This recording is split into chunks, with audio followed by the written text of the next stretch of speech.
Veterans' VA claim appeals just got harder, and you can thank the Supreme Court for that. In my opinion, they fumbled this decision, but we're going to dig into what has happened. It honestly removed one of the massive and most strong tools that is in the veterans' toolbox.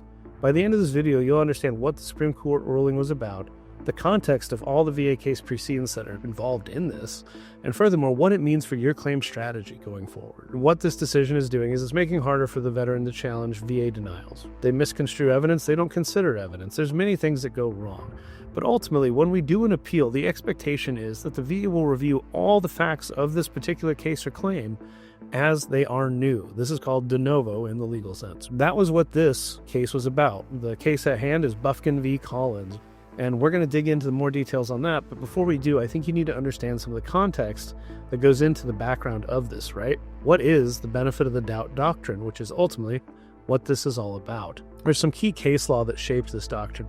The case was Gilbert v. Derwinski, and it happened in 1990. This is one of the landmark cases that clarified the benefit of the doubt standard. The Court of Veterans' Appeals, or CAVC, stated that the standard of proof is as likely as not, meaning it's as likely as not that it happened in service. What that meant is that if the evidence is an approximate balance, or an equipoise as the law reads, the veteran wins the claim. That means that the VA has to have more evidence than you to say no. The doctrine is similar to the tie goes to the runner in baseball, right?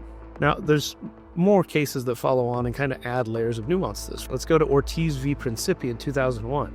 This case emphasized that the benefit of the doubt applies only when evidence is approximately equal, meaning that the benefit of the doubt in general, you can't submit nothing and then the VA just give you benefit of the doubt. You do have to present evidence because the VA has evidence that it's not as likely as it is that it occurred in service, or however they would word that. But then let's go one more time. Veterans Claim Assistance Act, the VCAA of 2000.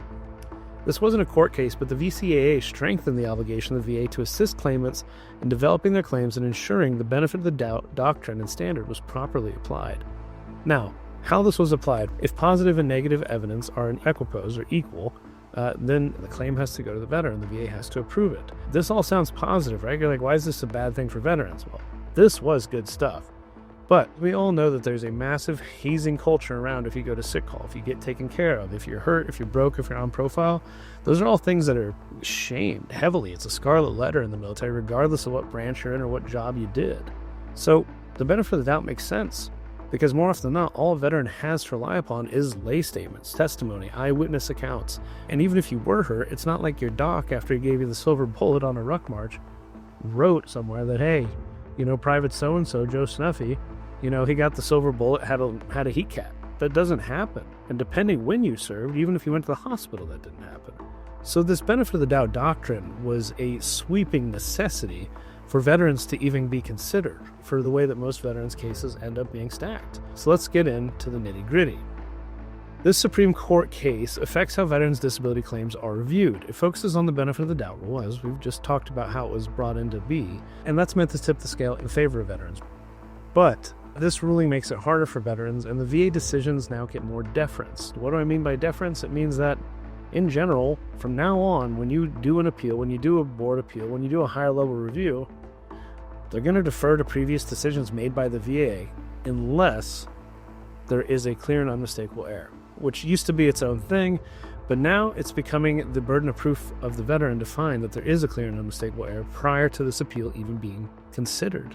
The ultimate question being asked in this court case was, how should courts review VA decisions based on the benefit of the doubt rule? The VA has to give veterans the benefit of the doubt only if the evidence is equally balanced. But who decides what's balanced? That's where the issue came into play. Now, Bufkin and Thornton, the two veterans that were involved in this case, argued that the court should review this issue de novo, meaning from scratch. What they mean by that is the VA denied my claim. I file a board appeal, right? I want the veteran board to get involved in this because I think they did it wrong. Your expectation, as well as mine, is that that board should review this case like it's the first time they've seen it, right? They should consider all facts, all exams, all evidence presented on both sides of this, and that is how they should make their decision. That is reviewing the issue de novo, from scratch. They wanted the Veterans Court to independently reweigh this evidence. That is ultimately what Bufkin and Thornton, the veterans in these cases, argued for. The VA argued for deference, claiming that deciding whether evidence is balanced is mostly factual. meaning they're trying to say that it's an objective decision, not a subjective one. It's as simple as counting, I have 2 fingers up or I have 1 finger up. And I think we've all seen that most evidence when it comes to VA claims is not that way. There are some things. If you claim that you have arthritis in your right knee and you don't have arthritis in your right knee when they take an x-ray of it, well, then yeah, that's factual evidence. 1 point VA, there's no arthritis present on this x-ray. But that doesn't mean there's not pain. That doesn't mean that there's not painful motion. If you go through 38 CFR and look at the schedule ratings, many of these things are not cut and dry. They're not things that can be identified on a singular MRI or an x-ray. Chronic pain is a real thing. Pain from the exposures, skin irritations, joints, you name it. There's a lot of things that I can tell you just from being a paratrooper for the time that I was that hurt. Is there something you would diagnose it with? Not necessarily. Does it limit motion or mobility? Assuredly. So there's a lot of stuff here where the VA and the Supreme Court, in my opinion, that's number one, where the VA just really was wrong to ask it, and the Supreme Court was definitely wrong and failed to consider a lot of cases when they made that decision. But they also then stated that they should only have to overturn and reweigh this case if it was clearly erroneous, meaning there was a clear, unmistakable, blatant error on the VA's part. That is the only time that the VA will now reweigh that case. So the government essentially wanted the VA to have the final say unless it made an obvious mistake. Now, luckily for veterans, the VA does make obvious mistakes quite often. Unfortunately for veterans, unless you are a lawyer and unless you have access to every single one of your files, which guess what? You don't unless you do a FOIA, Freedom of Information Act request. How are you going to find that clear and unmistakable error? And also, unless you're studying 38 CFR like a legal scholar, unless that's your daily job, what is the expectation that a veteran should stop everything they do, become a lawyer, and now argue their own case to get the benefits that they deserved? To me, this just gets worse and worse as we go on, and I hope the layers of that we're literally unpacking here make sense to you all, and I hope this is helpful in understanding this is one to be mad about, and the Supreme Court fucked up. So the Supreme Court had to decide if this was a legal question requiring a fresh review or a factual question reviewed for clear error. It's important because this sets a precedent for all future VA appeals involving this rule, meaning all future VA appeals at large. So this got messy, right? The Supreme Court ruled 7-2 in favor of the VA, making it harder for veterans to challenge decisions. The majority opinion was written by Justice Clarence Thomas, and he ruled that the benefit of the doubt decision is mostly factual, meaning it gets a clear error review. The court should only overturn VA decisions if they find a clear error, which is an incredibly high bar to meet. Unless something is just glaringly messed up here, that case is never going to get a second set of eyes. And that robs veterans of this entire system. This decision means veterans now face an uphill battle in appeals. How many of those cases are just going to get glanced over now? Because they've got an easy out. Oh, there wasn't a clear error. And who are you to say what the clear error is? This just gets worse and worse and worse. Justices Jackson and Gorsuch dissented, arguing that veterans deserve a stronger judicial review. God bless those men. They believe that whether evidence is an approximate balance is a legal question, meaning courts should do a review de novo without deference to the VA. That last phrasing in the dissent opinion, without deference to the VA. Why would we show deference to the VA and not the veteran? The benefit of the doubt rule was meant to give veterans a leading edge when it comes to a lack of evidence, right? Because we don't have medical records. We would get hazed, bullied, kicked out of a unit, whatever it was in your particular case, you would have been punished or socially outcast some capacity for going to sick call, for getting that profile, for getting taken care of. Anybody who knows a veteran knows this. But it takes these two justices to have the balls to say, we should probably review veteran cases when they rise to that level without deference to the VA. As of the time that I'm posting this video or recording this video, there is a backlog waiting for VA Board Appeal judges of over 540,000 cases. At the same time, there are 90 judges employed. How many of those cases do you think they get through a day? I can tell you it's not many. The average wait time, 6.5 years. Right now, per the VA's own data, so there are people who have been waiting 6 years, who now, the review they've been waiting for is no longer a review. What do you think that does mentally to those veterans? you are one of those veterans, please hit us up. We will work your shit for free. We will help you. I don't know how the Supreme Court got this so wrong. I don't know what was actually considered in it, but it's unacceptable. And it sucks. Highest court in the land. When they miss, it has an impact, and it's really unfortunate. That being said, we are not without hope.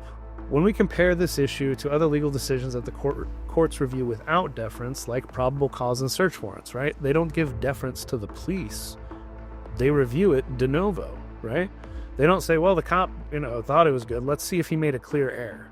No, they review the facts of everything leading up to the search warrant and the execution of it, right? Sufficiency of the evidence in trials. That is reviewed de novo. They don't give deference to the police department or the federal investigator, whoever it is that's prosecuting, right? They review it all on its merits, de novo, new, from scratch. Is the evidence sufficient?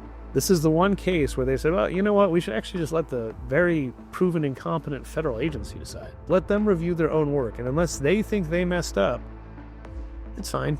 We don't need to look at it. Absolutely fucking absurd, people. The dissent criticized the majority for weakening the benefit of the doubt rule. I would say they more than weakened it. They completely punted it. All the work that was done to get to that point, because, some veteran had to stay the long trial, get that thing all the way up to the court, and win. The rule was designed to favor veterans, but this ruling makes it easier for the VA to deny claims without interference. Sounds like that was what they wanted. This decision ignores Congress's intent in creating the benefit of the doubt rule. To summarize, Supreme Court fumbled.